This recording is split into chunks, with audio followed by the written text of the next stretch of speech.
Western railway Pratapnagar સ્કેપ યાર્ડમાંથી લોખંડ ભંગારના નામે મોંઘું સ્ટેનલેસ સ્ટીલ વગે કરવાની કૌભાંડ ચાલતું હોવાની શંકાના પગલે તપાસ શરૂ કરવામાં આવી છે। 4 દિવસ અગાઉ મકરપુરા પોલીસે લોખંડના સ્કેપની નીચે સ્ટેનલેસ સ્ટીલ ભરેલી શંકાસ્પદ ટ્રક પોલીસે જપ્ત કરી હતી, જેથી યોગ્ય તપાસ નહીં થતી હોવાની રજૂઆત થઈ હતી, જેના પગલે હવે તપાસનો ધમધમાટ શરૂ થયો છે।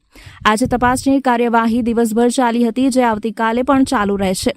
ઇજારેદાર જય અંબે સ્કેપ ટ્રેડર્સ અને રેલવેના કેટલાક અધિકારીઓ સાથેની મિલીભગતથી સ્ટીલ પણ વગે કરવાનું કૌભાંડ કરવામાં આવતું હતું। મકરપુરા પોલીસના ધ્યાને આવ્યું હતું। શંકાસ્પદ મુદ્દામાલ ભરેલી ટ્રક પોલીસના ધ્યાને આવતા 2 ટ્રક જપ્ત કરવામાં આવી હતી, પરંતુ ત્યારબાદ યોગ્ય કાર્યવાહી કરવામાં નહીં આવતી હોવાની રજૂઆત પોલીસ કમિશનરને કરવામાં આવી હતી।